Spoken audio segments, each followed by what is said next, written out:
She said her piece. All right, it's Dre Tattoo Squid podcast here with Big Nick from Gag on This podcast. That's a lovely metaphor. It is, and it grabs the attention. Oh, it does. It does. I'm like, especially when the girl goes on here, like, gag on this. Yeah. Yeah. It's like that little giggle at it. I'm like, yeah, when you gag on this, you don't go, you go, Oh, that's Nikki from the Dear Nikki podcast. She thankfully recorded that, and she actually gave me a minute and a half of just her saying like gag on this in different ones, and she actually did the gag sound, and I was like, I don't know if I want to put that on there, but I still have it. Oh, wait, let's see, tattoos. Oh, that could work, Yeah. Maybe. So, dear Nikki, you hear this? Yeah. Message me. Yeah. DM. What was that? Yeah, DM. Capital D, capital M. It does, and it doesn't mean dominatrix. No, it does nothing. Because she has some like raunchy shit. Yeah. I heard a couple of things on there, but I'm like, wow, cool. And what's weird is that's, from what she says, that's her regular voice. I know it's sultry and all that. I'm like, ooh. Yeah, because like Danny D, she'll put on a voice when she does her phone sex operator. With Nikki, that's just her. Yeah. Normally. I was like, and I like the whole like promotion kind of thing that she puts on there. It's just like it really sucks you in, and not to say it like that. Yeah. Way to get your mind out of the gutter there, buddy. Man, I'm American and I'm a male. Come on, everybody does it. Like if I didn't think about it, somebody else will, and I don't want anybody else taking credit. That's true. Because I have a dirty mind, and everybody knows it, and even my girlfriend knows it too. She really, you had to say that? I'm like, yes, I did. So tell us what gag on. Well, we all know what gag on this means, but basically, what is it like? Tell the fans your story on how this became what it is, and how long you've done this. All right. So we let's see. We started in July of 2018.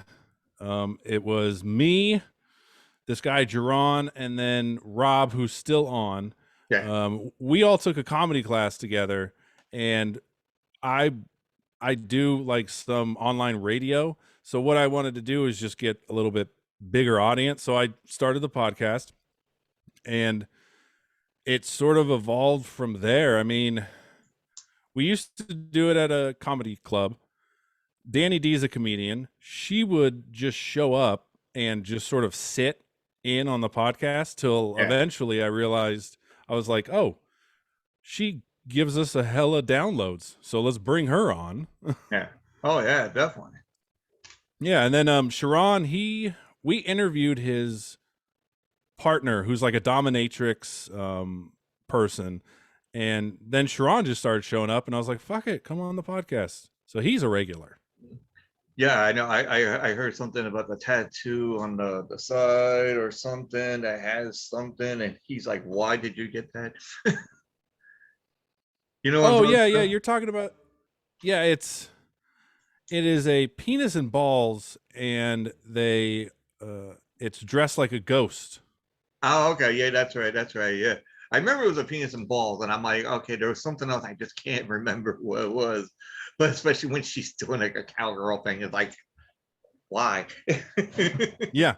And it's one of those things that it once you lift, there it is. Like there's no getting around it. Like I love tattoos, but that's no. Like I even asked him, I was like, why did she get it for free? And he's like, no, she paid for it. And I was like, why would you pay for that? I mean, even the tattooist is going like, are you sure? Because yeah, like Half the shit that like, look, dude, see, like I got like all my arms done and my chest and everything else. And he called, and I told him, I'm like, put that and this, and usually there's a theme that goes on one arm. Mine doesn't have a fucking theme. I just put like random shit like everywhere and it fits basically. And then I had a heart problem. And then they gave me what the fuck was it called? The stuff blood thinners. That's what it is. Oh, okay. So then I'm like, oh, okay, blood thinners. And I went back to the tattooist. I'm like, yeah. He goes, oh, so what did the doctor say? Oh, he gave me a whole bunch of blood thinners and all that. And I'm like, so what can I get done? And he goes, no, can't do it, man. He goes, if I tattoo you, you're gonna be bleeding like a stuck pig. Yeah, And man. I'm like, really? You said that about drinking and shit, and it doesn't really happen, and I was like, all right, whatever. So then I had to wait like 3 fucking months. So I'm like, shit, I was cringing, But I was, the reason why I was cringing because I was going through something bad in a personal level, and my therapy was tattoos. So instead of drinking, or I still drank, but I didn't drink like you would figure. Like everybody else would go and drink like 2 or 3 bottles of Grey Goose, or whatever suits their mood. And mine was like, okay, I'll drink like a case of beer, but I've been doing that for like 15 fucking years. It didn't matter. So it's not, but that was like before the whole personal issue thing happened. But then all of a sudden I'm like, tattoos, I'll just get a whole bunch done. And that was like therapy. So, but I mean, I get it. My wife, tattoos are kind of like her therapy. Like we're gonna get tattoos again soon. yeah, But I mean, I completely can see that, especially if you're into, that's sort of your way of releasing emotion. I mean, everybody's different, and personally, if you're getting a tattoo, that's a lot better than shooting up meth in your dick. yeah, yeah. I wasn't even gonna go into that area, but I don't even think my dick want to go into that area. It's like, oh, hold on, the hole closes up. You're not entering here. Yeah, hey, it's the biggest vein there is. So if you don't want to tie up, just bam. I've seen people get like pierced down there, and I'm like, no. If I wanted to do that, I'd use a hammer and chisel. Yeah. Oh Jesus. I felt that comment. Yeah, well, no, but yeah, touche. Yeah. Oh. No, but especially there's a guy that we were hanging out, and it's a guy from the tattoo shop. And we go in there, and he goes, hey, have you ever seen the Pain Olympics? And I'm like, the what? And it was me, him, and like another tattoo artist and like a friend of ours. And then the guy that runs the place, he didn't even fucking show up yet. So now the desk is like here, right? And then the door is like right there. I mean, basically I could just be able to touch it like right here. And then all of a sudden he's like, yeah, look at this. And he shows like the site. He's like, oh, look, and then there's a guy with his like dick on the thing, and he goes, with a nail like that. And I'm like, dude, and I'm not even working there. My customers are gonna come in, and people think I'm the tattoo artist because I got more than the tattoo artist themselves. It's like, oh, because I sit there and I'm on the computer and want to see what else I'm going to get done. They let me use the computer, and people come in and they're like, oh, hey, how much for this and doing this, and how big can you do this? I'm like, well, I can do a stick figure, but it'll be like $100, but I'm not the artist. I'm the customer. What? Then why are you charging? Because you're an idiot. And then it's like, where are the tattoo artists over here? They're sitting there smoking joints. I'm like, oh shit, here we go. But it was just like, you got tattoos? Well, I know you said you got tattoos, but I mean, how much do you have? I mean, not Much. I have a tattoo on my upper left arm that my brother drew. It's like a one of those old 70s peace signs that's the American flag. Yeah. I have that, and then on my back, have you seen the show Oz? All right. Well, you're talking about like the oh, you mean Oz, the prison. Yes. Yes, yes, yeah. Oh, there was a yeah. Okay, I know. Yeah, so there's a who is it? I forgot his name, but there's a guy there that has in the shape of a cross, he has like different religious symbols. Yeah. And what I have on my back is I think it's the Om symbol, the heart, the yin and yang, the Ankh going down and then going across. I think it's the peace symbol and the Jane symbol. So it makes like a cross, but it's all different symbols. Oh, okay. Yeah, yeah. We could. It was just like I was. I actually want to get the emblems, I guess you would call them, of like cartoon characters. Like Thundercats. You got like the tiger. The cat. Oh, like a logo, yeah. Yeah, the logo and all that. But then have it going like from the belly around and all that. Like a half circle kind of thing. But everybody else is like, well, why don't you just put an M? And I'm like, no, I'm not putting McDonald's on there. I'm loving it. Fuck you. I'm not fat, that bad. But I mean, even though I weigh myself and I kind of cried. But do you have any like tattoo stories like when you go into like the shop, was anything like weird uh or was it just basic? Yeah. Yeah, it was really just basic because how I got the first tattoo is we were in Hawaii, Mm-hmm. and the first day there, I went to the tattoo artist and I was like, "This is what I want. This is all I want." Yeah. And he was like, "That's fine. We can do that." And so he just did it, and then we chatted about random shit. Like the weird thing about going to Hawaii is if you ever go, talk to the waiters and waitresses Yeah. because they all have a story about how they got to Hawaii. He chased a girl and then she dumped him and he was homeless and then he got a job as a tattoo artist. And then the one on my back, the only thing that happened with this one is it's all black. So I mean, it was bleeding, she had to go deep and all that, but I didn't wear deodorant, so I was just shirtless, just dripping and stinky. Yeah. Been there, done that. I know it. Yeah. We all done that. It's like you get nervous for that tattoo and all that. You just get in there and you're like, oh shit. I know I put deodorant somewhere, but yeah. But my stories, because I've always gone, and this is where my tattoo artist told me specifically to my face saying that I need an intervention. So because my work days at that time was I was doing 12-hour shifts, and I would work like say like for instance like what's today, Friday. So like say I'll work like Thursday, Friday, I'll have Saturday, Sunday, Monday off, and then work Tuesday, Wednesday, and so forth, so forth. So the days off I would go to the tattoo shop. Doesn't matter what days where it was, so I'll go there like say Tuesday, I'll get something done. Then I'll go back there on Wednesday, get something done on the other side of the arm.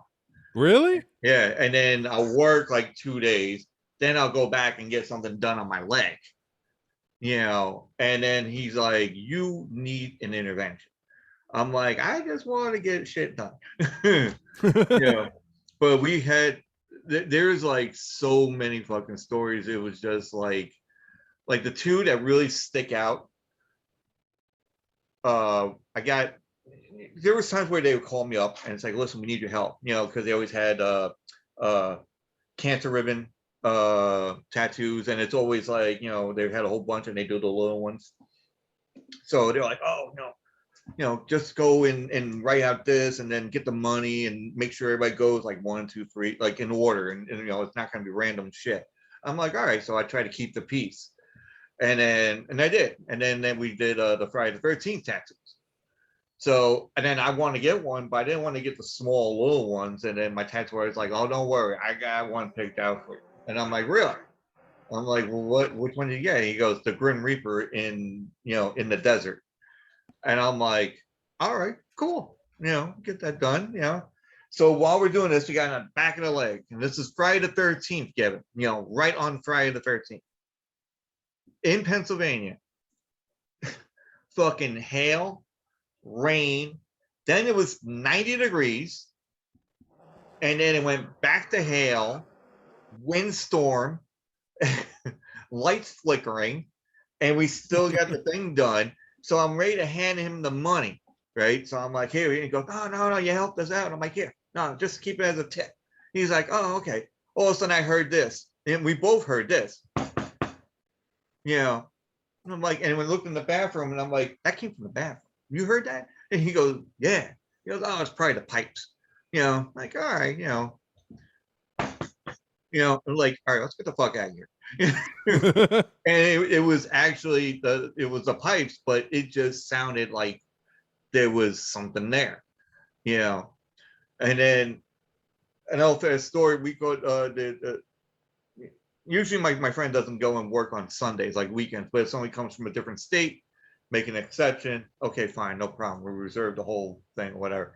So I went in there just to keep him company, and so he's tattooing this girl, like on her side or something, and he's telling me the story. He goes, "Dude, you just miss it. There was a now I'm going to say this now before I get backlash from not from you, but just anybody that's going to be listening to this. Now, folks, I am not saying this to be offensive to anybody, because if you want to do like your own gender mixture, that's you. I'm not making fun of it. It's just the way that this whole story is going to go. So I don't want anybody saying, "Oh my God, you're making fun of this." I'm like, "No, I'm not. It's just what it happened." And I don't, you do, you, I do me, and that's it. That's what it is. So Mhm. getting to that point, he goes and says, "Oh, there was a he, she in here." I'm like, "A he, she?" I'm like, and at first I didn't know what the fuck that was. And he goes, "There's a guy that dresses like a girl." And I'm like, "Okay." And they describe the whole thing. There's the Uggs, not stockings, the spandex, skirt, whatever, this, that. And he was, and it's a 7'2" black guy with a 5 o'clock shadow. Jesus. And I was like, "What?" And I swear to God, and I'm like, "Are you fucking kidding me?" And the girl was laying like this, and then she rose up like the Reaper, going like Undertaker, like this, and she goes, "No, he's not." And then went back down the I'm like, "Okay." So then usually I'm like the gopher guy, so I'll go to the convenient mart to get like whatever, if you don't want something to eat because he's too busy with the tattoo, whatever. So I went down there, got my shit, got his shit, got his energy drink, his cigarettes, and came walking back. Going up the stairs, there's a girl on one side, and there is a huge guy over here, but it's a girl. And I was like, "Oh no, it's it's her," you know. And I'm like, and he had to duck his head, or her had to duck his head underneath the door just to get in. That's big. That's big. And she wanted to get like those piercing dimple things in the cheek. Oh yeah. So, and there was another one, but I'm not going to go into that story because it basically, how the piercing things go as it is. But those are like the funniest and the more crazy stories that I have ever seen in that place. Let alone they think I was a tattoo artist, but um so that's good. So what is your favorite? Now you guys were talking about wrestling, and I guess most of you are wrestling fanatics. Yeah, I wouldn't go so far as fanatic. But I Like we mean don't. fans. Yeah, well, we're fans of a specific era because we don't watch now. Okay.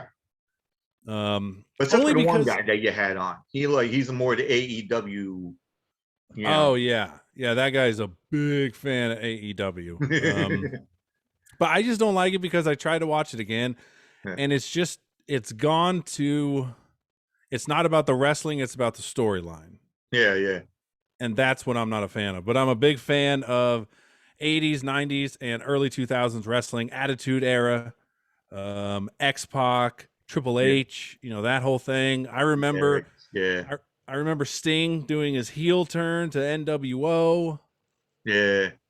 Well, technically, it wasn't really a heel turn because they had the NWO Wolfpack and they had the NWO Black and White. So the Black and White was more evil, and then the Wolfpack was more like fun going. Hey, That's true. yeah, you know what I mean? It's like because they had a whole thing, but then all of a sudden they all joined together. But I think Sting was not like part of it. He did his own thing, but he still had the makeup of the thing always on. Yeah, But I mean, it's synonymous. We call it the black and white that he has. It's like the Crow yeah, movie, you know, yeah. and I thought that was like the coolest shit that I ever seen. I was like, awesome. I was like the Crow itself, where he's inconspicuous of like wherever he's at, and just like you see him one place, he pops up in another. Even WWE, they capitalized on that as well. Yeah. Where he went against Triple H, and then that shadow part where they have the spotlight on just Triple H, and you see Sting going, ha, like out of the shadow. I'm like, oh, that's fucking awesome, dude. I'm like, fuck yeah. I always wanted to get into wrestling myself. I wanted to do it, but I just didn't want to get hurt. And they get hurt. Oh yeah. I mean, look at Mick Foley. You're going through a cage like that. Tooth in the nose and through the lip, and oh my, oh good. You know. So I'm curious because the match you just mentioned, that is when I think of wrestling, that is my match. That is the match that I'm like will forever encapsulate wrestling. Yeah. What is the match for you that encapsulates wrestling? I mean, there's a whole bunch that you could be able to like. It goes from either tag teams or it could be singles. But it's like if we're going like just anything. Like if I were to say what I want to get into wrestling, what match should I watch? Oh, okay. Wait, call it. I got one. So it's old WCW, right? And it's the what they call the war games. Hmm. So NXT has like the war games, right? Yeah. Well, war games was WCW in like the 80s or like late 80s, early 90s, somewhere around there. And they're the ones that started that thing, the war games. So Oh, okay. yeah, so you see how they had the people like nowadays they get them in a cage, like yeah, they always like dramatize the whole fucking thing, but they get like four guys or no, three guys in one cage and three guys in another cage, and there's always like the two guys that start off in the war game cell, Yeah. and then they start off. But what it was in WCW, there's a whole thing, the two rings together, which is what it is, cage going all the way around, and the cage on top. So it Oh was shit. enclosed all the way around. So it's like Hell in a Cell, but double the size of the length of the thing. So they had two rings in it. And so they had like everybody from like the Fabulous Freebirds to Ric Flair to Nikolai Nikolai, I forgot what it was, not Volkov, but I think it's Nikolai something. Sting, Lex Luger, you name it. They had these teams, Dusty Rhodes, Dustin Rhodes, and then they were in this whole thing. So War Games is like the one to see, and it's very barbaric from that point. Now they do it barbaric, with Hell in a Cell, but not with like branding irons and even when you watch WCW, there was a match with Dustin Rhodes and I'm gonna say I think it was Terry Funk, but where Dustin Rhodes and whatever the wrestler was wrestling on a trailer, open trailer, while it's on the highway. That would be interesting.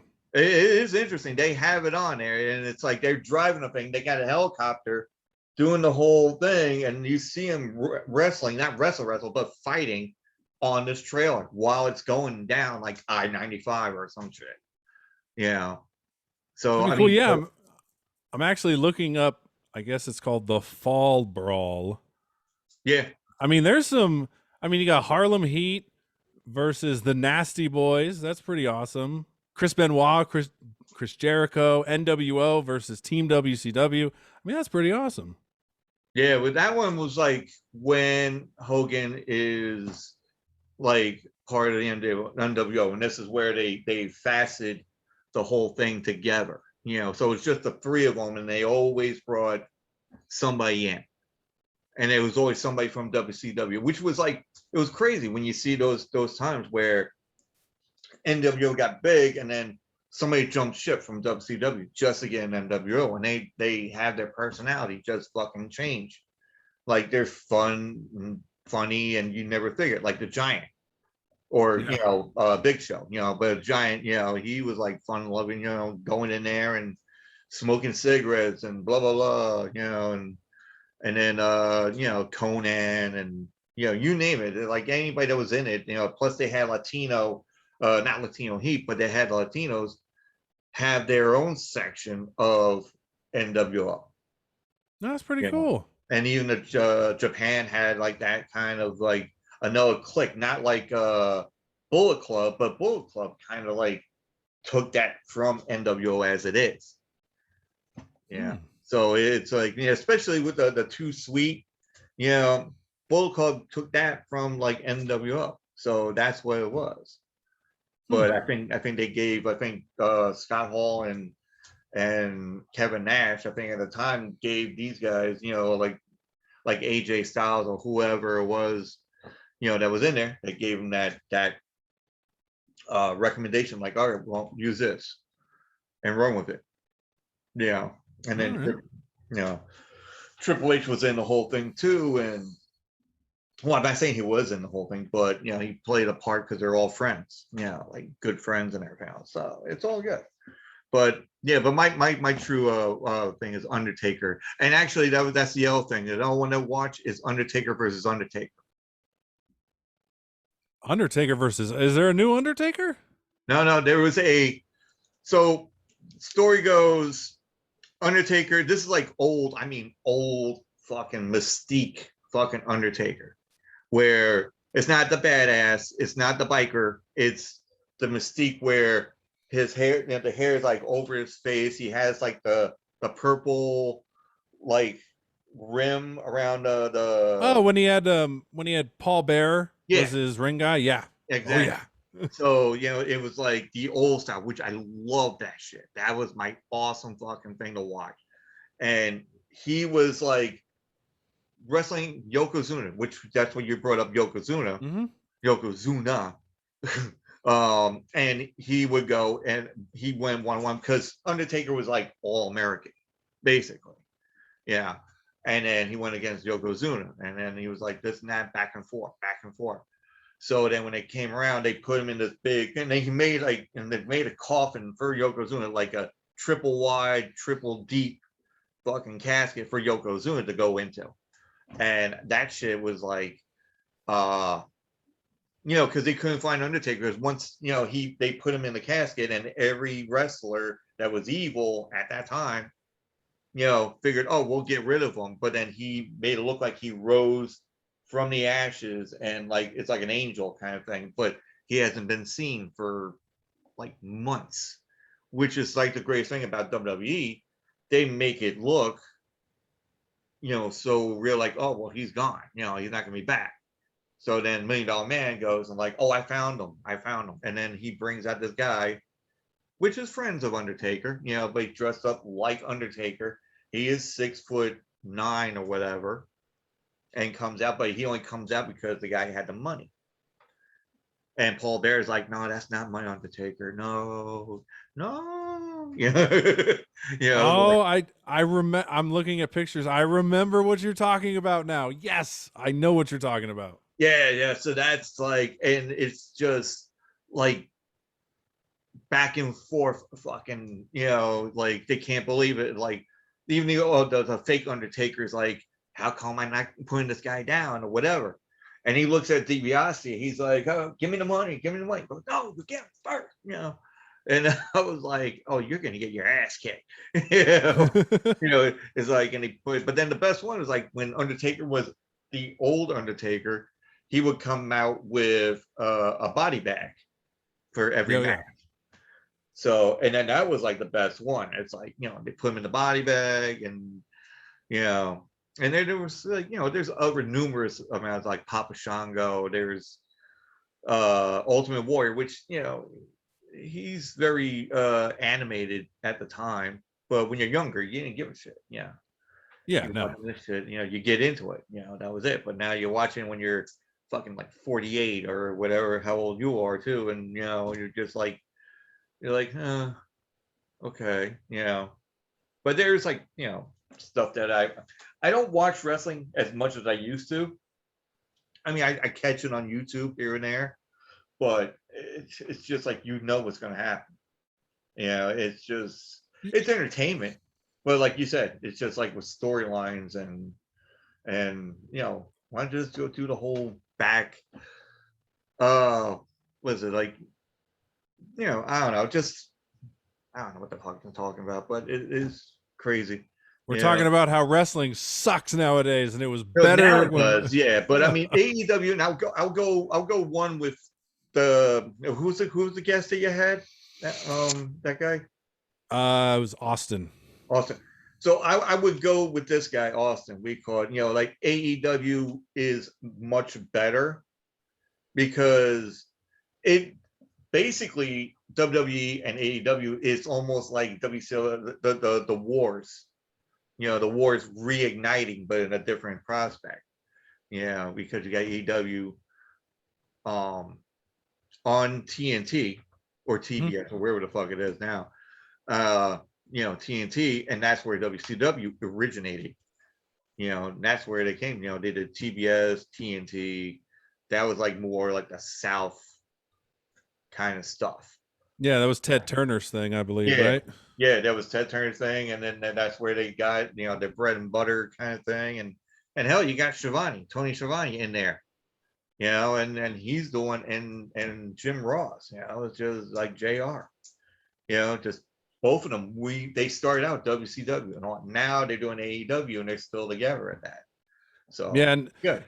a lot of people give Vince shit, but the one thing because I was talking about this with Rob, it wasn't recorded or anything, but Rob is a big fan of the 80s and 90s, but also he's a big fan of when it was the little markets every different places.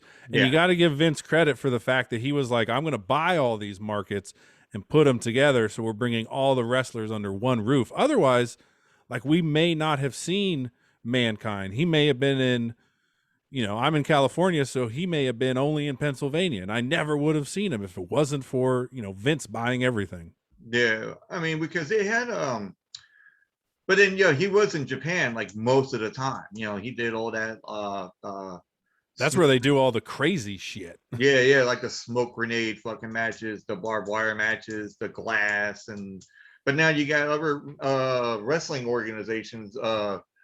What the hell is it? CSW, I think it is, or something like that. And they all they do is wrestle with glass, and that's it. And that's it. Like plate glass, uh, the light tube. Fluorescent light bulbs, yeah. Yeah, they tape up like 4 or 5 of them together, and then they do, and then that's all you see all around. And there was a time where the guy that's like the main guy of the whole thing, he would bring like a shank, kind of thing, like a prison shank to the, it's like almost like what the hell is that guy's name that passed away? He was on ECW. Oh, I know who you're talking. Oh shit, It's like on the tip of my tongue. Yeah.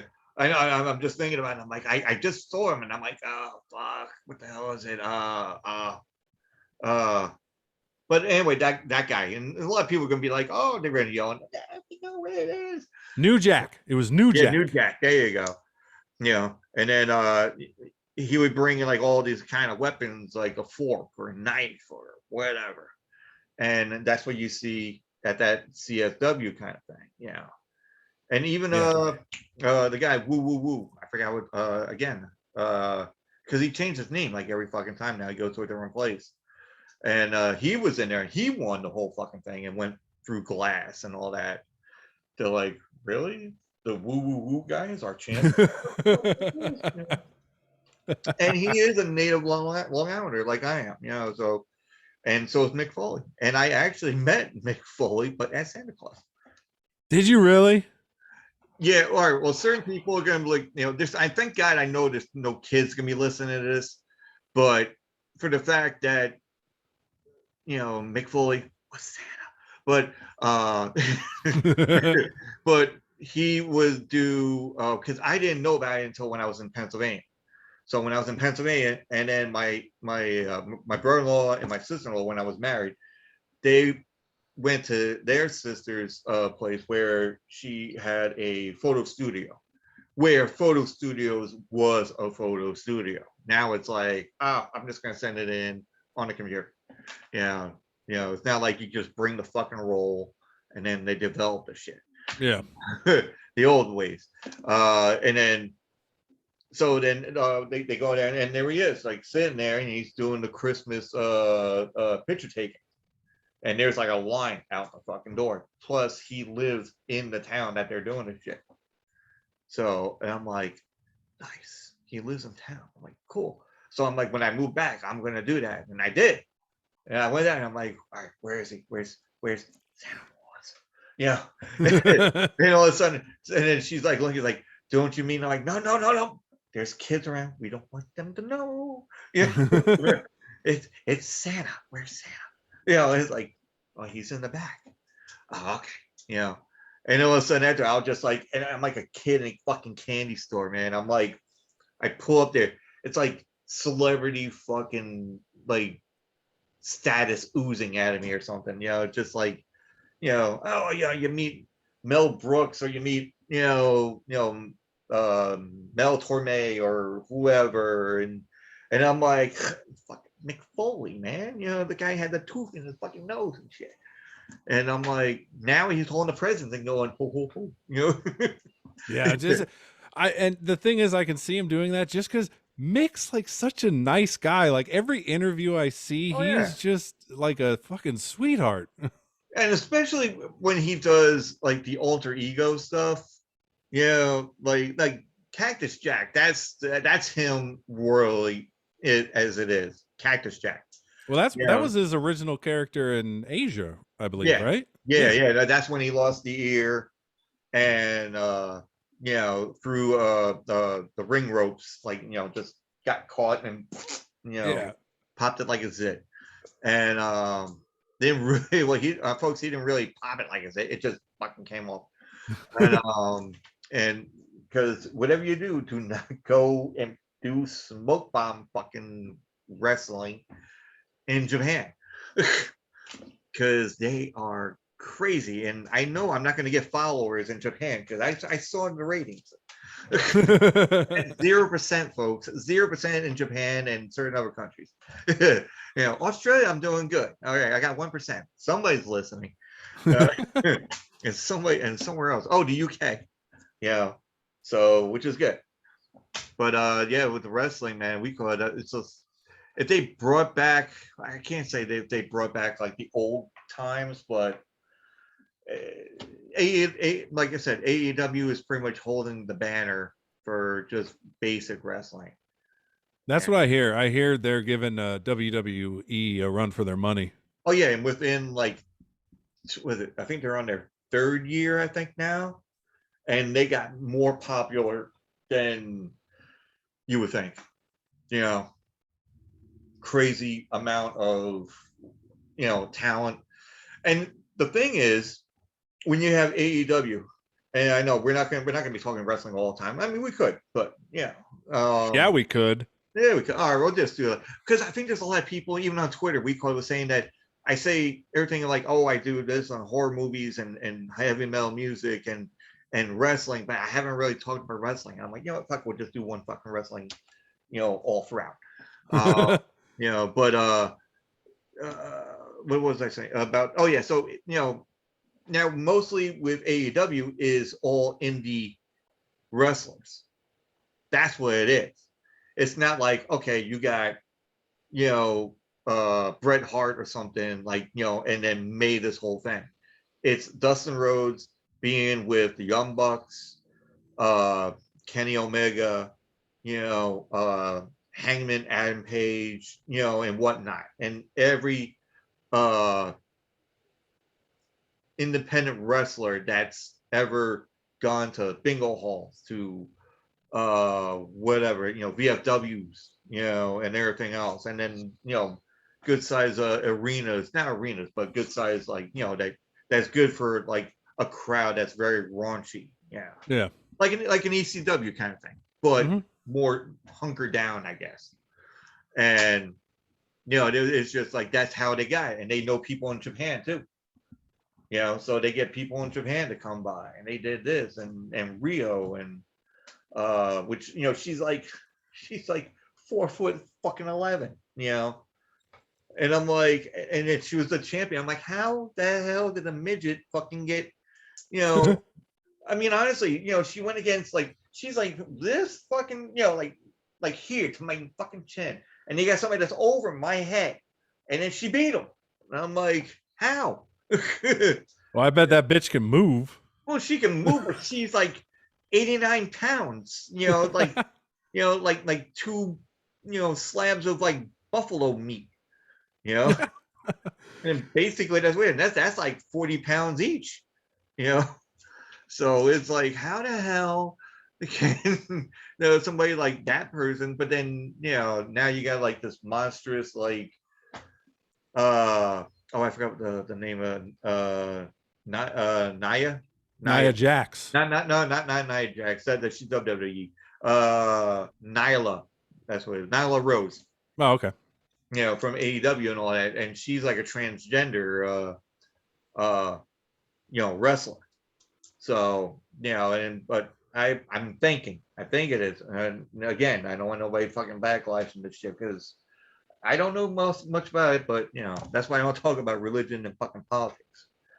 Yeah. Oh yeah. See, our podcast, I'm sure, has offended so many people. Oh, I know. Yeah, because I know you talk about politics and then certain thing. I mean, yeah, but they're good points. I mean, they're great points and all that. Like, someone came up to me and I think they heard the podcast, and then they're like, "Well, what's your opinion about sex offenders or whatever? No, was it pedophiles?" I'm like, listen, if you want to get off on whatever, that's fine. But when you get caught, don't be fucking bitching and moaning that you got a guy named Bubba that's in prison that wants to go and play tiddlywinks with your tiddlywinks, and and you think it's wrong. Well, talk again there, pipe piper, you're gonna get like the pipe piper and the piping whatever. So this is probably the reason why I don't talk it like this, because I get so animated about it. But that's that, but back to wrestling, what a transition. Yeah, what a segue. Yeah, what a segue. And I'm usually good at fucking segues. I love segues. But actually, let me go ask you this question. Since we're talking about like death of wrestling on certain points, who now folks, I say this again, I don't condone anybody dying. This is just a fun joke, and it's just a wondering of people's thoughts on something, because we're all gonna die someday. But this question is entitled "The Golden Stones." That's the name of this game kind of thing, but it's only one question. It's called Golden Stones. You've intrigued me, sir. All right. So it's the Golden Stones. So who do you think is going to die first between Betty White and Keith Richards? Oh, dude, all right. So, Now, before you say anything, because now I'm looking at your collage that's in back of you. So not now, but when we come off of this, reiterate that same question to them, and then let me know when you do, your next episode, and get their thoughts, and then just tag me, because so I can listen to the episode. I'm writing it down right now. In fact, we'll he's have like, a we'll he's have like, I got Amigos. a pen right now. Yeah, we'll have Amigos PC on next week, so that'll be a good one. So our podcast has a death pool. I heard that. Yeah. Hold on, Betty White or Keith. And Betty White, she is how it started was I threw up a meme on the podcast page, Yeah. and it had like a person that was sitting down, and it said like May 25th, or no, it said Betty White May 25th, Mhm. and then somebody was hitting them with a stop sign, and it said death. So people lost their shit. Like, how dare you say Betty White's gonna die? She's a fucking golden girl. She's blah blah blah blah blah. And I was like, you know what, fuck it. I'm putting Betty White on a Deadpool, and that's what started it. Yeah. So I mean, it's got to be Betty White because hell, I think if Betty White dies, she's 98 and Keith Richards is only like 70 something. She's 99. Oh, then yeah, she's She's fucking. She's not going to 99. be a. She's gonna be 100 in January. She's not going to be a Bob Hope type and live to 108. Well, I hope not. You never know, because there's a woman I know. I mean, I don't know personally, but I've read that this one woman, reached the age of 125. So anything's possible, and it doesn't seem like the Golden Girl is gonna fucking stop. I mean, I'm hoping her heart does. All right, so now my girlfriend is probably jumping up and down right now in the old room hearing this, that we call that Betty White is at number 5 now. Because now it's 8-5. There's And people that think Keith Richards is going to die first. oh yeah, there was a moment, because you figure he probably died like 2 or 3 times already, and that's the reason why he looks the way he does. He's like one of those people that if a doctor came to him and was like, "Hey, stop smoking, stop drinking, eat healthy," if he did that, he would probably die from shock because of that. That's what Game of a fucking movie said too, as well. I'm not saying Game of a fucking movie. No, Game of a movie. We could, Mike from that group. He said the exact same thing. So he's like, oh, like did this, and I'm like, yeah, but I don't know. And who else said it? Mash from Geek Hop News. Yeah. He's like, oh, she's gonna live until she's like 1,000 probably. She's gonna live forever. I'm like, yeah, let's see what happens. Well, I hope not, because I made a promise to my co-hosts and everybody that's involved in the Deadpool, some other comedians. I said until she dies, she will be on my Deadpool. So if she's over 100, that gives me negative points. So come on, Betty White, give me a point.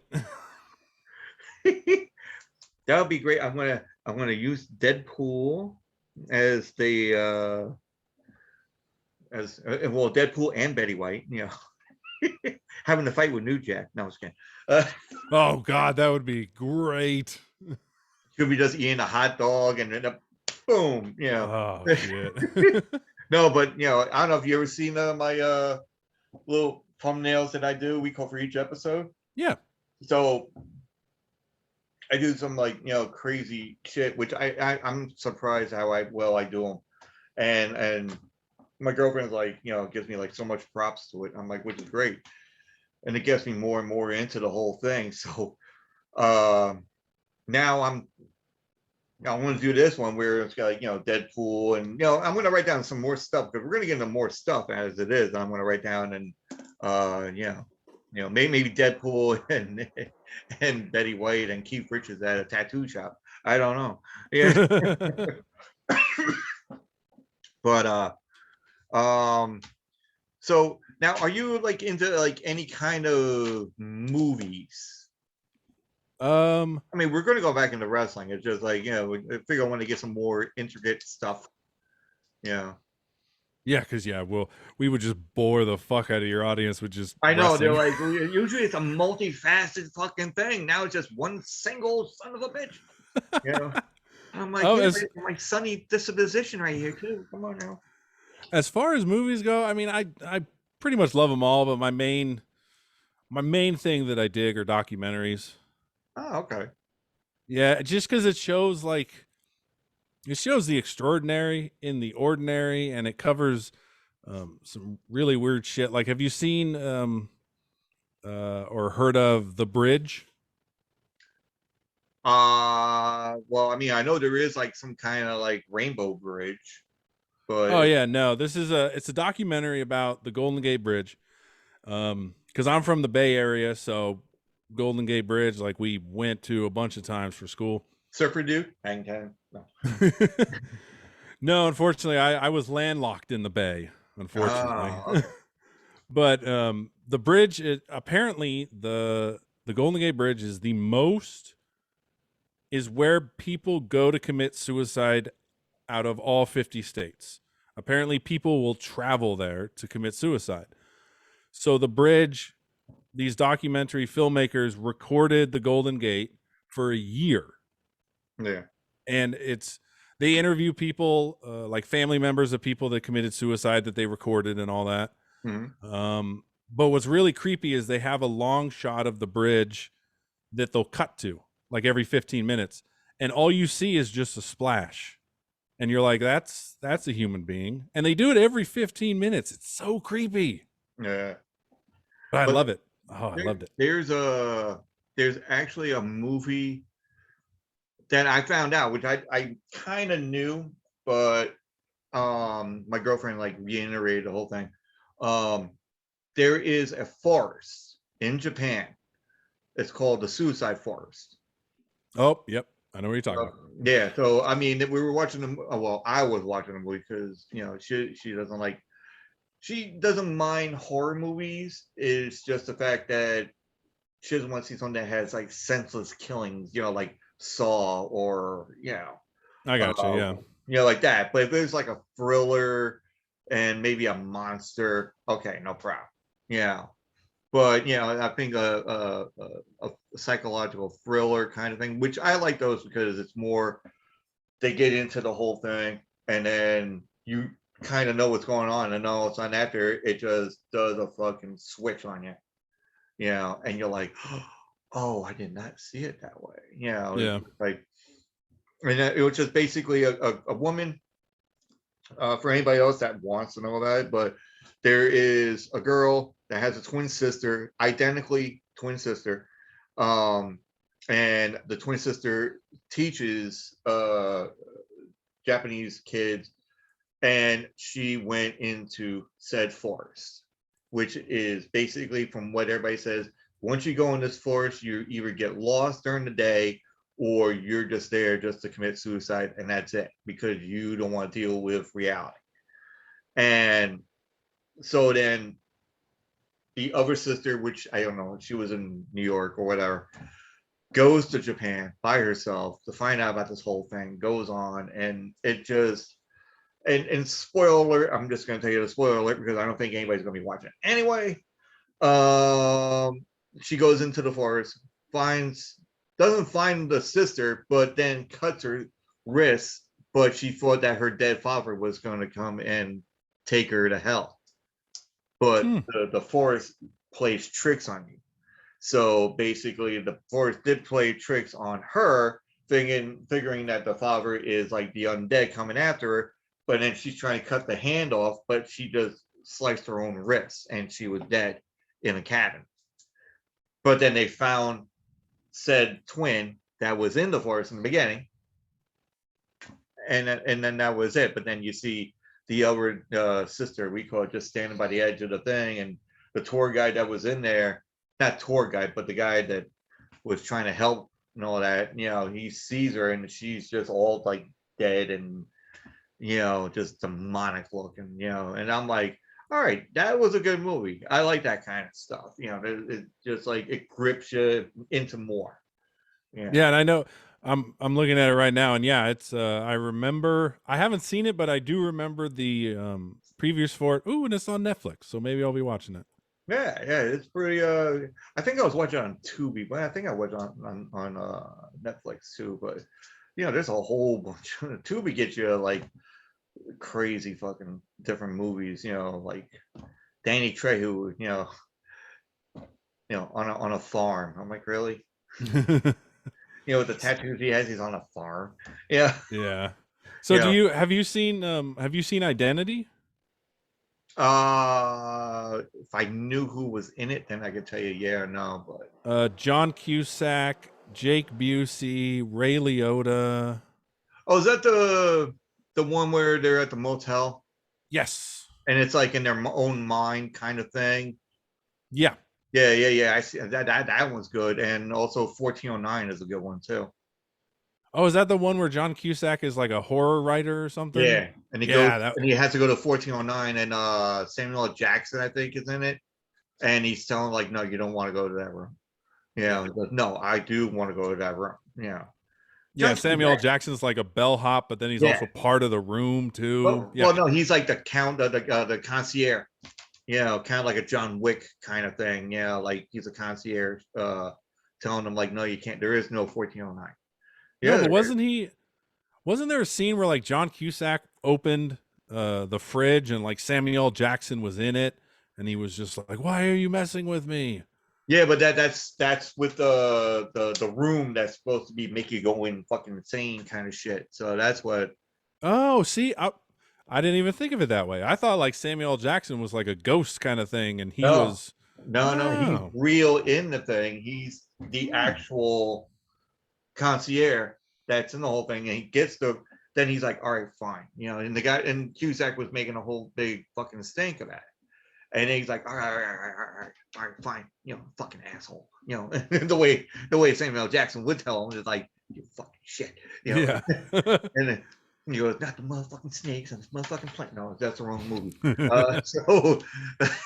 So, but he's in there, but then the room would play tricks on your mind, like there's water going on, there's fire, but then it turns out that John Cusack is dead, in this whole thing, and then somebody else like, and he just goes off like, and but then you see Samuel L. Jackson go in the room like afterwards. But it's See, John. I didn't even think of it that way. I thought he was like a supernatural thing, but the way you're saying it makes sense actually. Yeah, because I mean because I think that's what the room would want you to think it is. And then when they go from the end and then kind of go to the beginning, and then go throughout the whole thing. Oh, okay. I mean, I just love how that, like I said, I love those kind of movies. Those movies are just like they gripping, and it's very, like what the fuck kind of like feel, like the WTF kind of dealings or whatnot, and then uh but it just seems like John Cusack's like the man, man.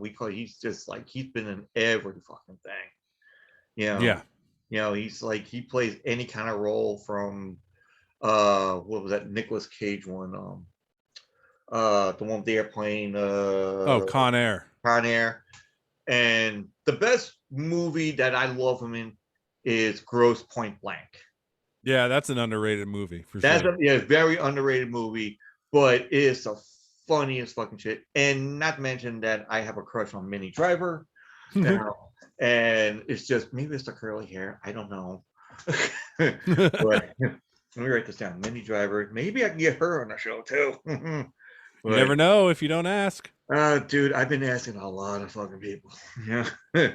I mean, I am very appreciative of like everybody that comes on the show, like yourself and everybody else, like from from before. I didn't think I was gonna get this far with like a whole bunch of like already I think it's like 15, like your number, I think you're 15 of like interviews already. and that's like my second season. So my second season is my second season is going to be like interviews with everybody, and it's supposed to be. I want to try to do like the last season was 100 season. I mean, 100 episodes, and this one I want to try to do like interviews up to like hopefully 100, if not 80, but then bring everybody back to a clusterfuck of a Zoom.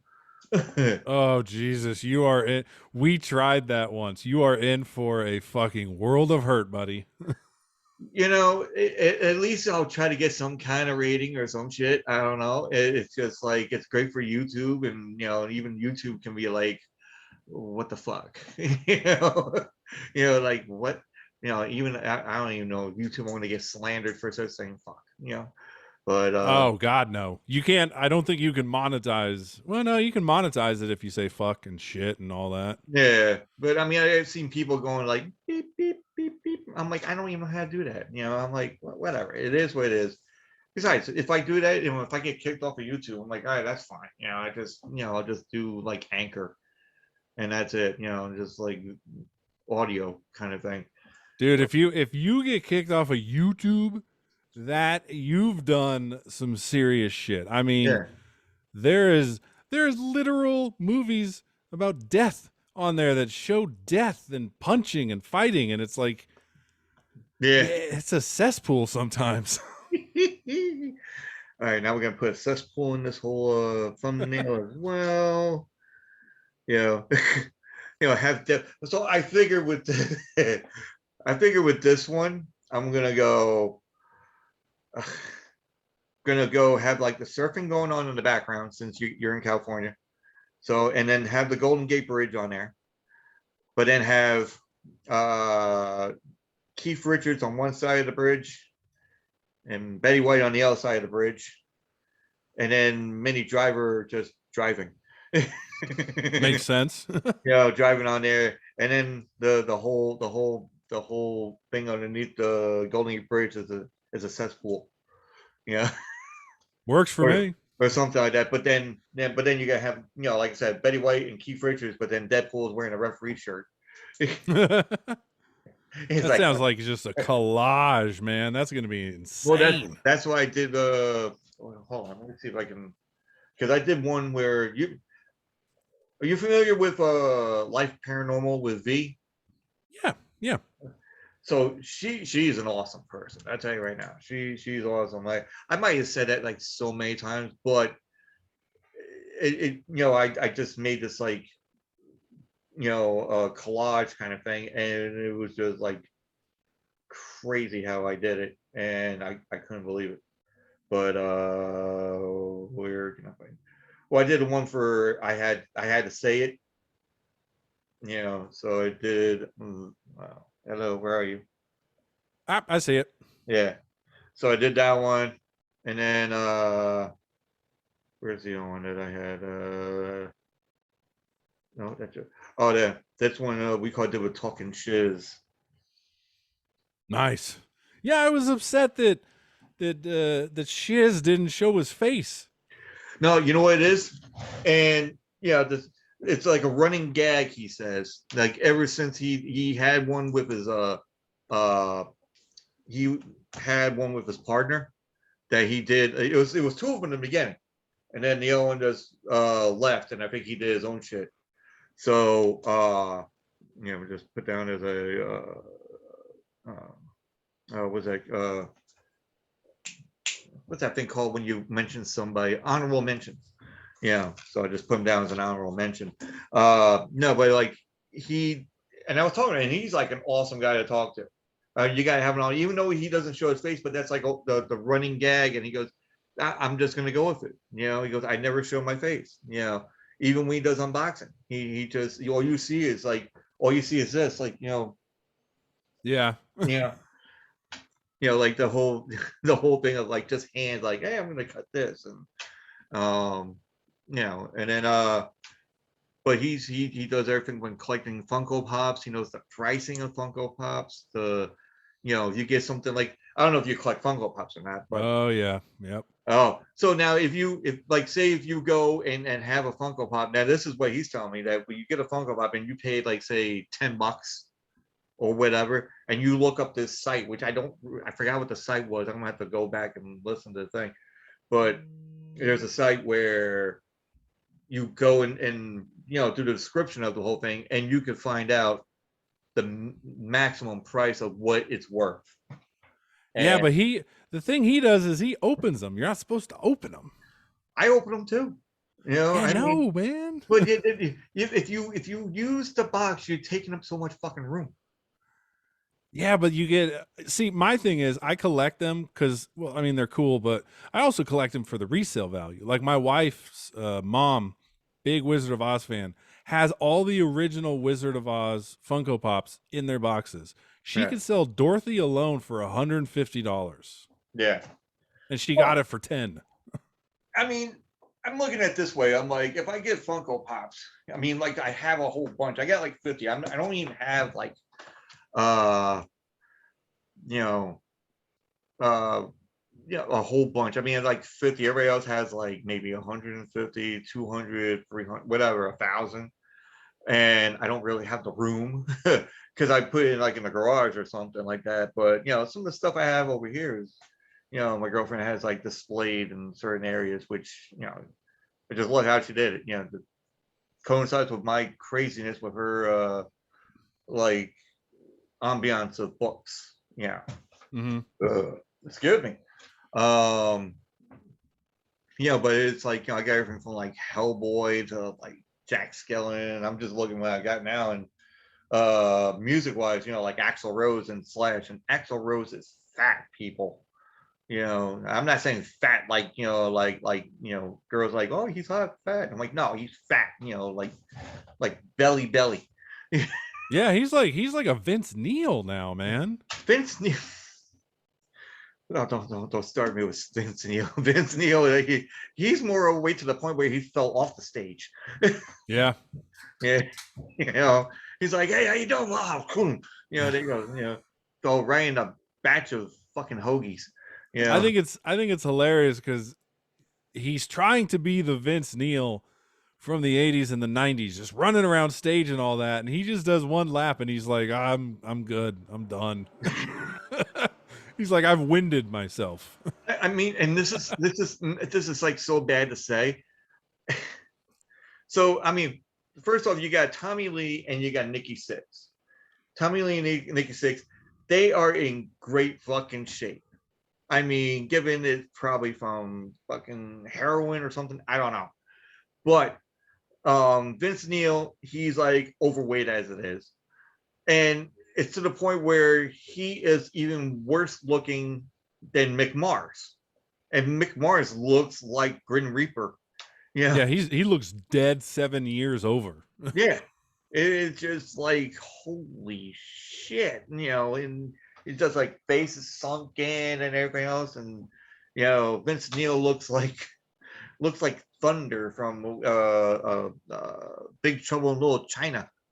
He was like, oh, and that's what it looks like. I'm like, oh shit, he should have tried out for the second one. Goddamn. It's like, hey, Vince Neil is Thunder. I'm like, yeah.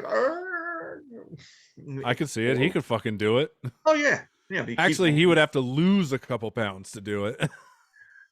No, not really. Yeah, he would just be. I don't know.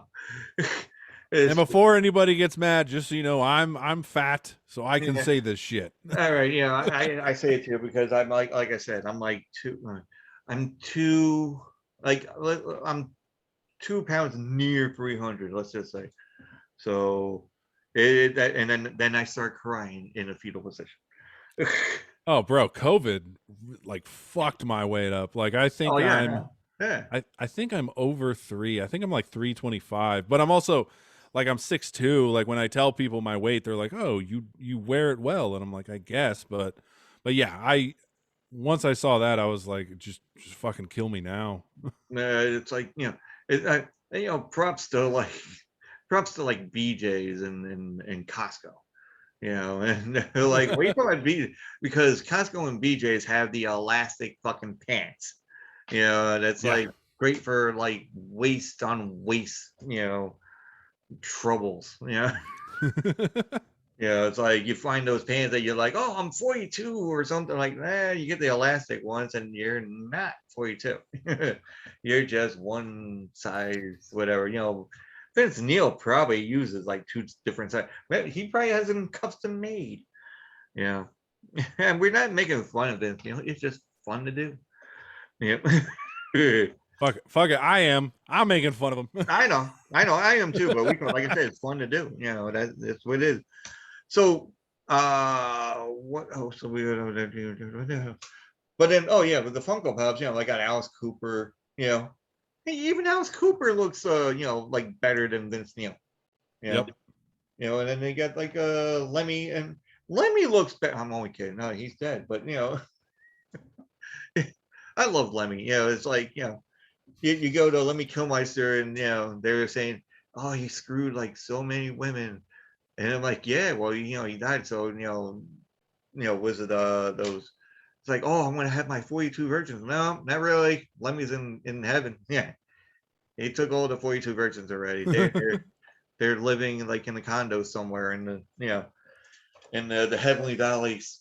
Have kids already. And they're all Lemmys. What are you drinking there, my friend? I am drinking Diet Pepsi. Ah, okay. It's in a Cleveland Browns cozy. All right. Well, I'll get my flamingo picture of like iced tea, in my my drinking, my party hard drinking game glass, series 1, and I haven't really haven't used it that much. There's nickels. You can play Go Fishing. The Sentence. I can't really tell you what's in it because it's iced tea. I can't read the shit. Thumper and Double Six, which that one I played that one before. So, and what is it? A game for a movie we were talking about quarters, not quarters on the shot glass, but pitching pennies, against the wall. Oh yeah. You ever done that as a kid? Yeah, that's we actually, when I was in junior high, we did it so much that they put a ban on it. Like they really? said if they caught us doing it, they would suspend us, which made it even cooler because then we were like, oh shit, we're getting away with stuff. Yeah, let's keep playing. Yeah, it's just like, oh, was it? I think it was like illegal. I think at the time. I think when like families were doing it at first, but then when you do it like out in public, I think it was like illegal to do pitching pennies, I guess. Yeah, because it's essentially gambling. Yeah, but I mean, it was more like oh, I got a penny. I'm like, oh, it works like that, And then basically, if we are going to go into like gambling on certain like levels, then baseball cards was gambling as well. Yeah. Because like when we, and anybody that's listening to this, you've been there. I mean, girls haven't done because they're on their Barbie kick and My Little Pony, but the guys, we have like baseball cards and even football cards, I think, at that time as well. And then I forgot I don't even know what the name of it was. I forgot what it was, but every time you go on the bus, you go to that back seat, and then you just flip the card, and I think you match like the colors or something or whatever, and then you take that hand. It's like playing Uno, but with no, I'm sorry, no, it's not playing Uno. Uno is like you got to finish the one card, but It's like playing war, kind of. yeah, exactly, war. So it's you just grab the cards, and then you got to hold back big stack. So if you went in there with like 20 fucking cards, like that much or something like that, and then you're playing like 20, not even 20 minutes, like 10 minutes of this card game before you go into school, and then you have to get a shoebox, Oh yeah, for all the shit that you fucking just went through. And I used to have a whole bunch of that shit. It's just like awesome. Now, and then when you get older, then you find out about dominoes, yeah, which is awesome, and especially when you can be able to redirect that domino and it can ricochet and fly against the wall. I perfected that whole thing, and thank God I didn't hit my friend Adam. Hi, Adam. You remember Domino's? Not the pizza place. But it's and I still got the set. It's good. I want to try to play dominoes like that, and trying to get like people like for podcasting. Just like get everybody together. I mean, fuck this whole COVID thing. It's like everybody's got vaccinated somewhere. Hmm. So we should all try to get together and just somebody, people listen to me, listen to my voice.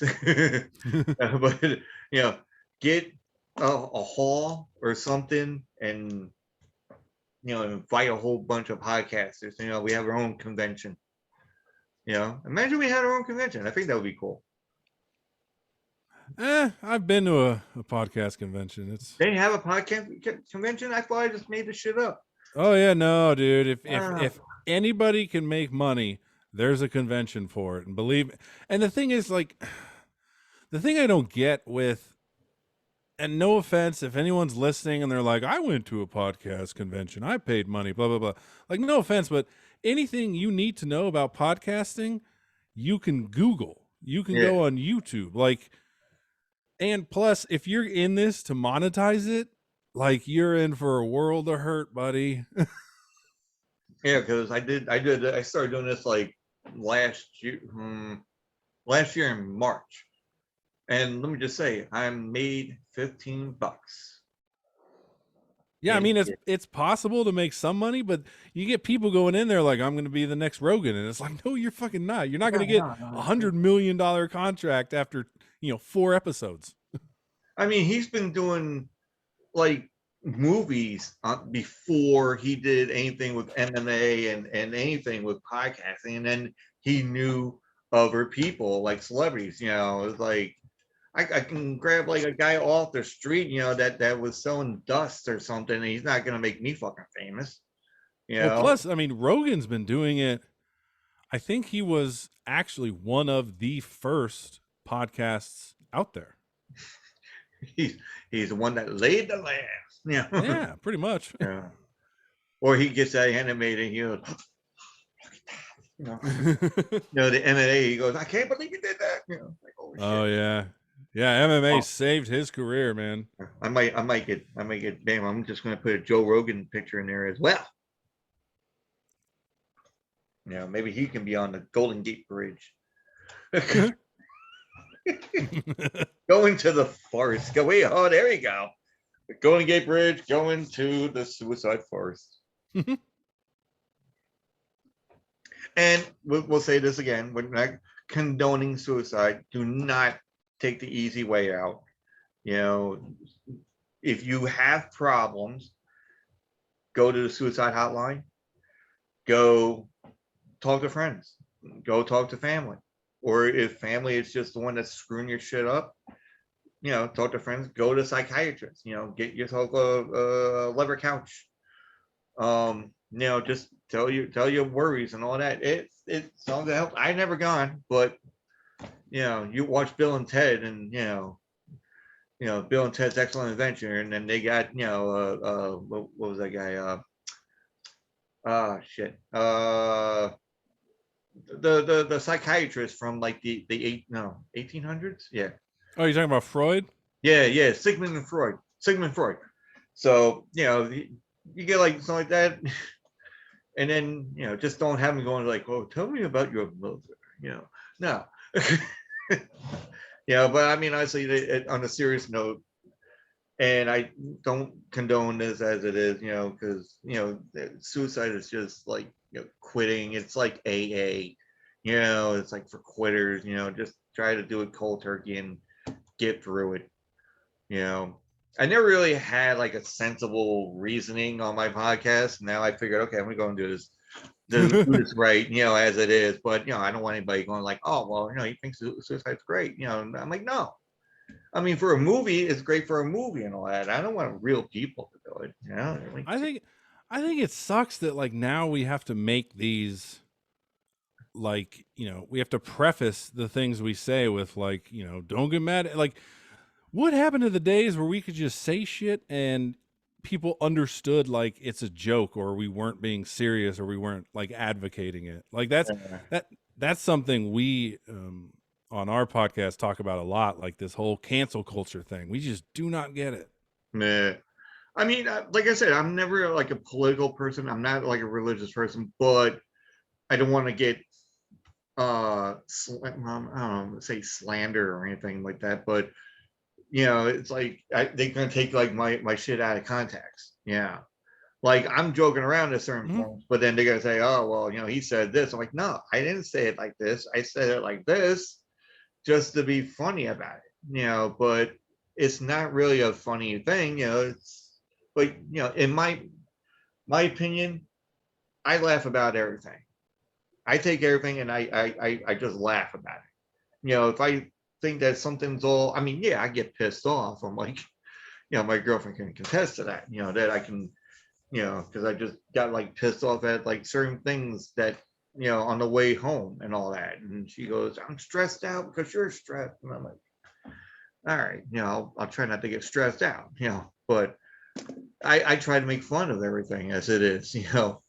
And it makes you, we call it a better, I'm not a better person, but it makes you, makes your life go a little bit better. If you make fun and have some jokes and whatnot. Yeah. Yeah, I mean, I can pretty much laugh at everything, and the stuff that, see, this is what I don't get. Like I don't like George Lopez. Okay. I don't like his comedy. Personally, I think the majority of his comedy is racist, Mhm. but I'm not about to cancel him. And I do something which everyone else can do. For some reason, they don't. I don't watch him. Like, I don't purposely go out and watch things that piss me off. I never understood people that did that either. Yeah. It's insane. There's like, look, if you say it like that, but then you have George Cohen, and he pisses everybody off. Yeah. But I mean, he does have legitimate strife. Like legitimate,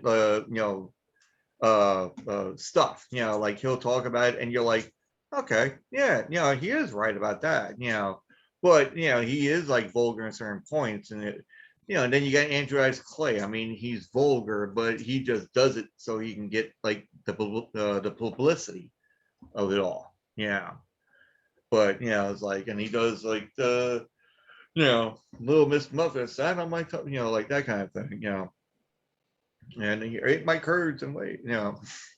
Along came a spider and said, "What's in the bowl, bitch?" Yeah, I was like, oh shit, goddamn. You are a gassy motherfucker. It's that Uh, tea, isn't it?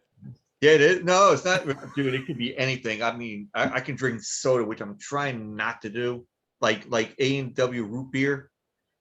Sponsor A&W root beer. um, you know, I would drink that and any kind of like soda, even Dr. Pepper, and and then we call it just like just like burp it like crazy. I had never done it when I was younger. I can never burp when I was younger.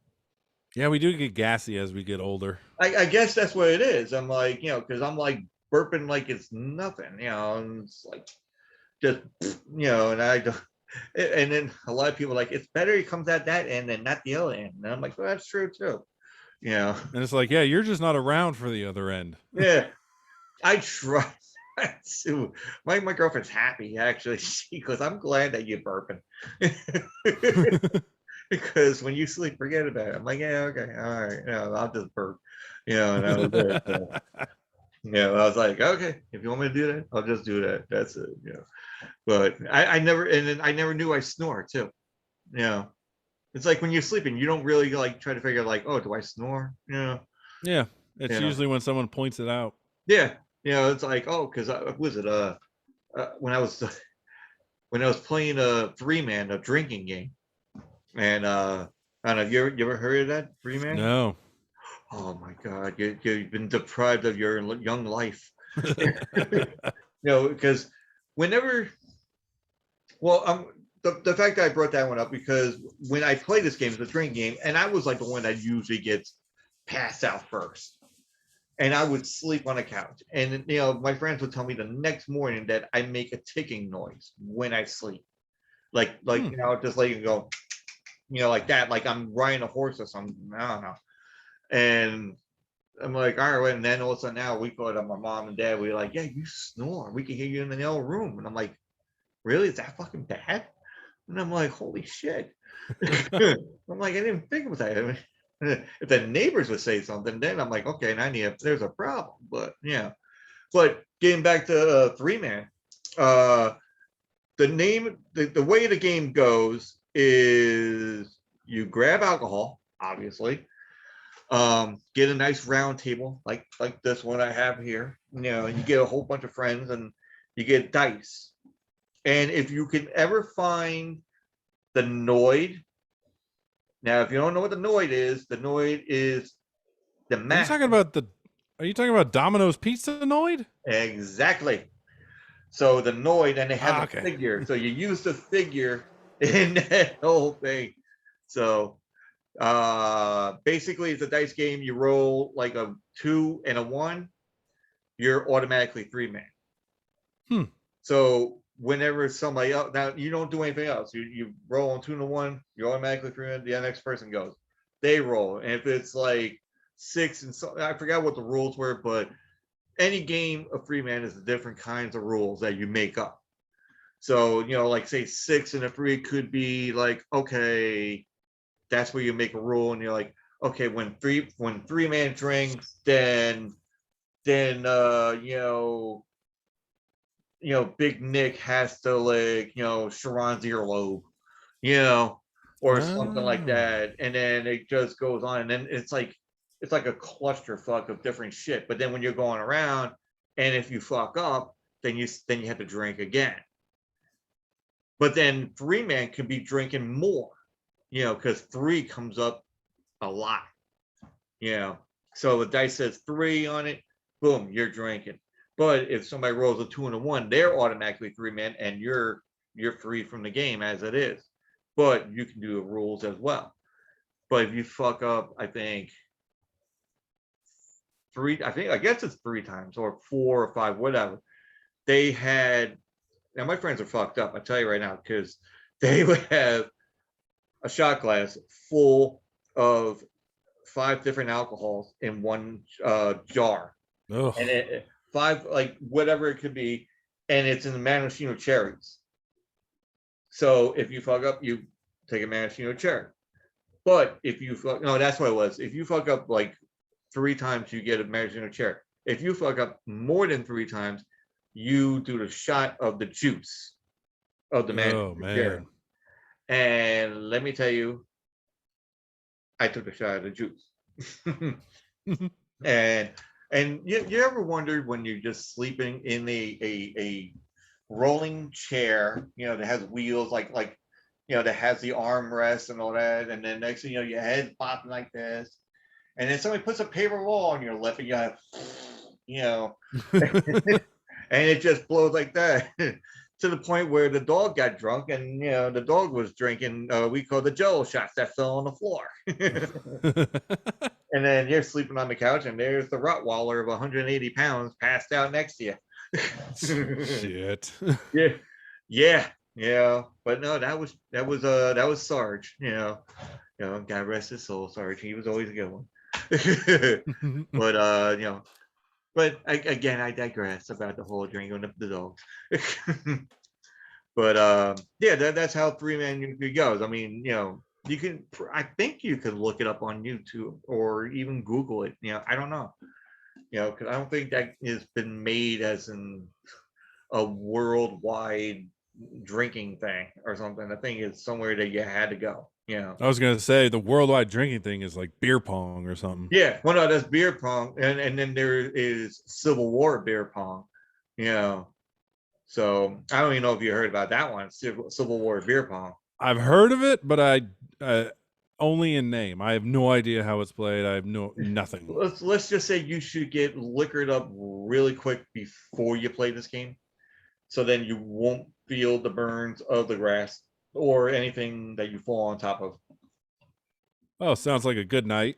Oh yeah, it's like you screw up and then you try to get the ball. The person on the other side can go and tackle you to get the ball and throw it back on onto their side or So, whatever. so it's just like drunken football. It's like drunken football with cups. Yeah, and that was it. Like I played it once, and I think I twisted my ankle, and I'm like, yep, no more. I'll sit here. I'll drink my beer, and that was it. That's when I used to drink, but now I'm like an alternated referee, which now I'm like I don't like being like the person driving people, drinking. I'm like I just want to be part of the people that's drinking. I'm Yeah. like, have somebody else fucking drive. I want to go and drink too. You know, yeah, somebody else call a cab. I think I did that once. I think I was a designated driver, and then it turned out that I had to go and get a cab myself. Yeah, Oh, yeah, that's never good. no, it's never good. What is your drinking, as my friends would call it? Oh, your drinking war stories. Do you have any drinking war stories? Oh God, yes. Please do tell the psychiatrist of drinking. I mean, Up, get on the couch now. Okay.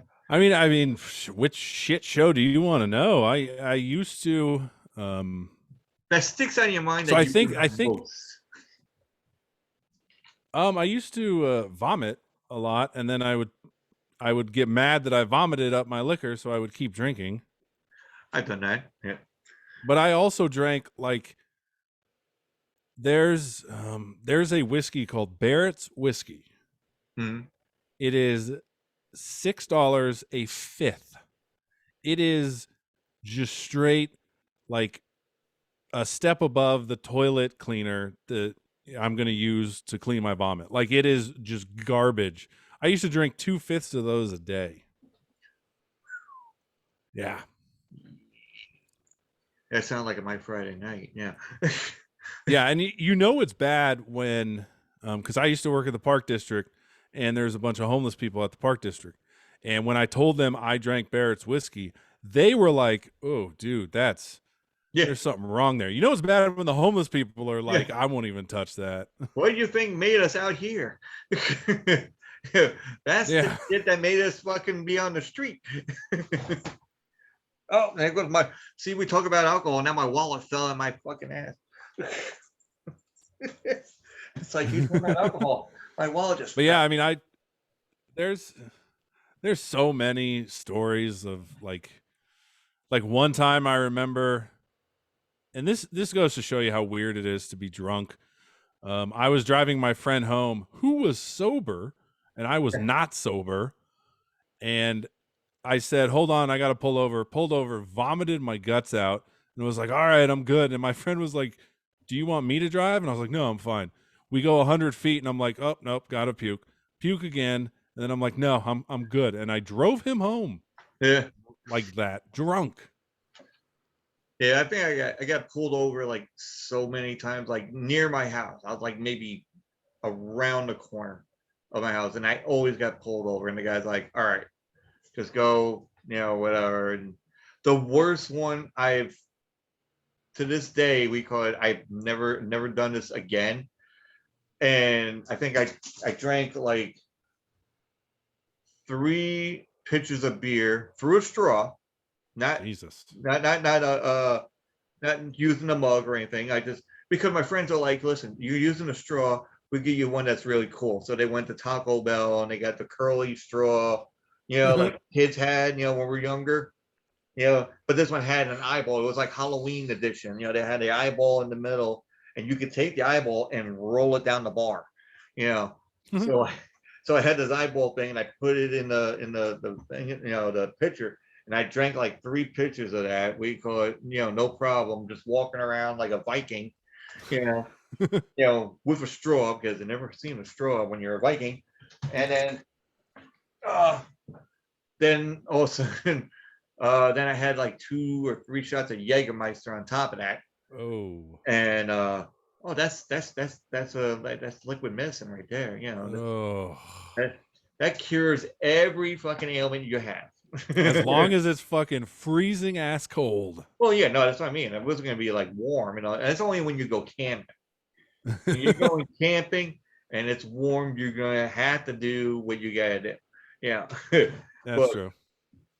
I was driving home, and like I said, I was around the corner. But then there's a street that comes up, like when you go over the train tracks, and then you go over, and then there's a street right next to the train tracks. So that would be like the road I usually take, you know, and it goes like a back way. So I'm going like that, and I'm like, okay, I'll make a right, no problem. And then all of a sudden I make a right, and I'm like, why is the road so bumpy? And I'm like, the road was never this fucking bumpy before. And it's really bad when you see a train light right in front of you, Oh yeah. you know. And I'm like, dun, dun, dun. I'm like, oh. And then you sober up really fucking fast. And then you're backing up and you're like and then you know you back up and then you're like you go and you're like, oh, oh God, I almost bought it there, you know. And then the same people that I was hanging out with was people that I went to work with. It was like an after work party kind of thing. Yeah. So and then it was a girl that I got her number and we were like friends and all that. I think because you know we just went down there just to have a good time or whatever. And I called her up and I'm like, oh, I think I'm not gonna drink ever again. You know, and this is like when I was like 23, 24 or something like that, you know, I'm 48. So now I've done something like more crazier shit than that. But it's yeah, that was one of the craziest ones that I've done. And then the drink, now you're talking about whiskey, the certain whiskey and all that, the fifth. There was now we had this game. And it's always a game with me. I don't know, but we go to the bar and they're like, all right, listen, there's a shot glass book, and it's like 1 to 40. So you pick, they get the stir straws and they you know they tear one and it's like you pick the shortest straw basically. So you go in there, you pick it, and if you get the shortest straw and you're like you pick number whatever 1, and then they make the drink. They don't tell you what's in it. They make it. And then they hand it to you and you drink it and then they take the $5. Now back then it was like $5. Now it's probably 15. You know, because I haven't really been in bars to see how much we call a shot glass was. Mm-hmm. But you know, they'll take you put like $20 down, that's good for like, you know, like 4 shots or whatever. And then but then all of a sudden after we go into that whole thing of the shot glass, and then it got to me. So then I go and do all this, like, you know, I'm like, oh, short straw, cool. Let me get the number 40. You know, it's like, all right. Now, this is the funny shit. They're making this. Now there's a woman that's behind the bar. She's like serving everybody else, and she comes over to see what's going on. The guy's making it, and he's like, you know, and then hands it to her, and you know, and then they hand it off to people. Now I'm over here. I'm like right here. Now the bar comes around this way. So he hands it to this person over here. And it made it to my way. And then my friend came over to me, and my best friend for years, he's like, listen, you're gonna have to hold your nose when you drink this. I'm like, how bad is it? And he goes, it smells fucking bad. And I'm like, well, I said 40. So it went from the least to the worst. Mm-hmm. And I'm like, okay, and I downed it. I swear. And I used to smoke cigarettes. You know, so I was like, I couldn't inhale cigarette. I could not put it on my lip. It was like my tongue was numb, my lip was numb. You know, you could smell like once you drink it, it's like the aroma just like, you know, like some ghastly ghost was living in my internal organs and just escaped. And saying, "Oh fuck this shit, I'm out of here." You know, like my innards said no. like like I had an exorcism, you know, by myself. That's what it felt like, you know. And then all of a sudden, I'm like, "All right, so what's in it?" And it's like, "Okay, well, tequila." I'm like, well, what kind of tequila? Because there's a many different kinds of tequila, and I hate the 1800 tequila. I hated that to a passion, and I think that's what it was. An 1800-year-old tequila, 151. It's like no, I don't know if it's a whiskey or something. I forgot what it is. I think it's a rum. Yeah, it's like 151, like that, and Tabasco sauce. That doesn't sound bad. It doesn't sound bad, no, but once you get it in your gullet, yeah, you definitely want to go and ask for a priest, Have you heard of the drink, the smoker's cough? I'll tell you, yeah, I know because I found out from a YouTube group called Try Guys. I don't know if you know who they are. Oh, no. Oh wait, hold on. I got the book. Hold on. I wrote it down because I did this to my girlfriend's being pissed. Now she's like, "Oh, you're gonna tell everybody else about the thing?" I'm like, no, he brought it up. I have it written down here. Hold on. I made notes again, like I did. There's a story behind the smoker's cough. No. It tells you what's in it. Oh, okay. No. Yeah, I know what's in it. It's disgusting. But then I got other ones that they did. Oh, really? Yeah, there's other ones that are nastier than what that is. I mean, so for the audience, smoker's cough is Jägermeister with a teaspoon or tablespoon of mayonnaise. Yes. Ugh. Yeah. Yeah, but then we call the Try Guys is, let me write that down, tag those motherfuckers right too. So Try Guys is basically what the name is symbolizes. Basically, Try Guys, they try anything. They'll try, being drag queens. They'll try being, drunk in a stadium. They'll be, high during driving, but it's in a controlled environment. Mm-hmm. So then now they're doing like the most grossest fucking alcohol drinks there is, and smoker's cough is one of them. Now we get to the hot Mexican hooker. Please do tell. All right, hot Mexican hooker has half ounce of hot sauce, 1 ounce of tequila, and a splash of tuna juice. Oh, that's disgusting. And oh, that's so like, gross. Why the tuna juice? Why the? Oh, you're like, the hooker. Okay, yeah. All right, yes. And then, well, this one I think everybody has done this at one point. Cement mixer. What's that? It's a liqueur chocolate, like Bailey's chocolate liqueur with that's one shot glass, and another shot glass is key lime juice. So what you do is you take the chocolate and you put it in your mouth. Like you take the shot, you put it in your mouth, but you don't swallow it. But then you take the key lime juice and you put it on top of it. So when you put those two together, it's like a cement mixing coagulant. Oh, really? So it coagulates while in your mouth. So it's like cottage cheese, like forming almost, like the feel of it. That's interesting. What I heard, that's what I heard.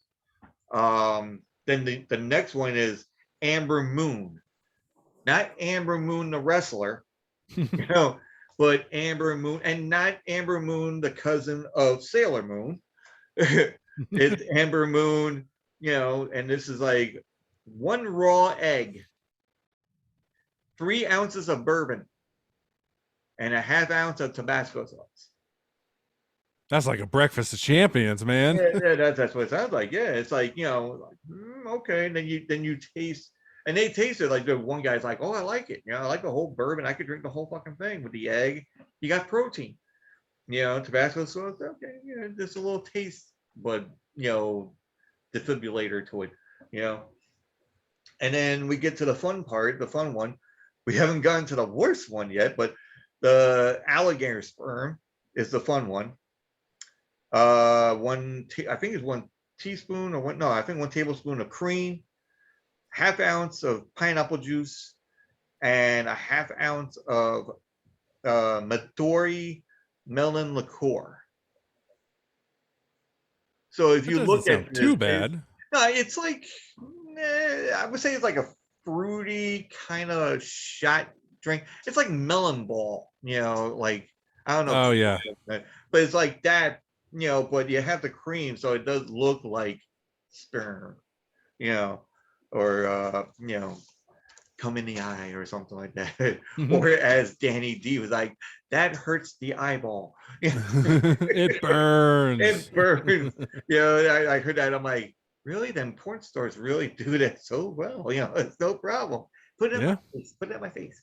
Anyway, so now we're getting into the Kim Jong Un nuclear bomb. Oh, please do tell. Yes. So now I'm just going to go with the liquid parts on this for the beginning. So we're going to have McDonald's milkshake, All right, I'm with you. a lot of vodka. With you. Okay. Now we're going to get to the other ingredients. One Big Mac, McDonald's fries, McDonald's apple pie, I think I know where this is going. and the barbecue sauce. And you stick that all in the blender. Yep. And you were talking about puking before. This is what it looks like when you did it, probably. Probably. Yeah. So yeah, that's the Kim Jong Un nuclear bomb, folks. And they tried that shit? Oh, they tried it. Yes, they did. Oh, so gross. It's just like it's like they did a hot Mexican hooker just to say, hey, okay, this is good. Cement mixer, like, oh, and especially for one or two of them that are lactose intolerant, that didn't go well. Oh, I bet not. The smokers call, there's like one or two of them that were like, yeah, that was good. And then the Amber Moon, and they talk about it's Amber Moon, alligator sperm. They were just having a good old time with that one. But then they got to the thing to like, and they have to guess what's in it, and then you'll hear it go ding, ding, ding, like whatever they get right. So, but I don't know what the whole story behind it, but I said that to Film Rage, and they wrote, and he typed it in his computer and everything else, and he goes, I'm going to try some of these. I got a message on. I'm like, listen, have you tried any of those drinks that we talked about? And if you did, and you put it on the show of your show, let me know. Yeah. Did you talk to Jim? Was it Jim from Yeah. Film Rage? Yeah. Fucking Jim is a great guy. I don't know if you listened to the episode we had him on, but it was his first time on our podcast. Danny, we were talking about Canada, and Danny D said something like, "Oh, I don't know this because I'm not a nerd." And Jim just real quick fired back, was like, "Well, you could read a fucking book." It's like, oh God, I love you, Jim. That guy's hilarious. That guy's good. He probably will try it too. Oh yeah, no, definitely. I mean, I believe him. He was like, yeah. It's like, I'm like, go ahead. I mean, I won't be able to try it because I don't drink anymore. But it should be funny as hell. Yeah, and especially he has like some of the guys, because he said that he didn't want me to go on there because of the fact that they watch a lot of movies. Mm-hmm. So, but yeah, it's funny that we're gonna end on that. We're gonna end on the drinks. That's fine. I mean, we really can't top it. The fact that I said, "Have you heard of Smoker's Cough?" and then you're like, "Well, let me do you one better. Let me throw you a Mexican hooker." Yeah, or something. Yeah, I should have just done. I should have just done one, and that was it. But we call it the Kim Jong Un. We call it that's like, hey, you want to party? Yeah. And still go to McDonald's. Yeah, fucking A. Like, listen, can I have this and this and this and then you just hold on to the vodka bottle when you're walking into McDonald's. Yeah. Like, listen, can I have the milkshake? Can I have the Happy Meal and all that, the Big Mac meal? And it's like, yeah, but what's with the vodka? This is going to go into the whole thing in one mixer. Yeah. Yeah. I'm just going to have the whole thing, and it's going to come out the same way. The front side or the back side. But please tell everybody where they can find you, Sharon, Rob, Danny D, where you can be at, or where they can find you, and merch and whatever else that comes to mind. All right. So follow the podcast. We're on Twitter at gagonthis_pod. Same with Instagram. And I'll be honest, just follow me at the Big Nick J. I'm on there more as myself than the podcast. I'll usually just hop on the podcast and retweet my shit. You can find us anywhere. We're on YouTube. We release episodes on YouTube 2 days before it's released on podcast platforms. Not only can you hear it 2 days before, but you get to see our lovely faces. Danny D was dressed as Little Red Riding Hood, which essentially just meant she was a walking pair of titties. Oh wait, I'm watching that right after this. Yeah, she has double G's or G's, whatever. They're ungodly, but Jesus. yeah. And let's see. Danny D's Instagram is radchick4ever. Sharon is res the number 1 DER. Rob doesn't have one because he's lame. He doesn't have like a social media at all, right? Yeah. He has one for his podcast, but since he's not on here, I'm not going to plug it. So fuck him. Yeah. And then also like and follow us on Facebook at Gag on This Pod, and that's it. Yeah, and you can follow me like you always do, or or I think you do. I'm not sure, but you go to at podcast Tattoo Squid, YouTube, Tattoo Squid podcast, and then you got Instagram Tattoo Squid .podcast. There's other stuff, and then you got Linktree, which is basically linktr.ee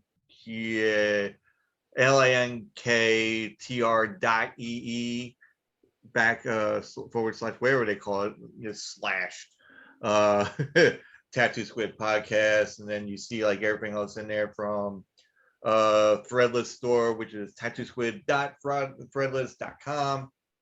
Buy me a coffee,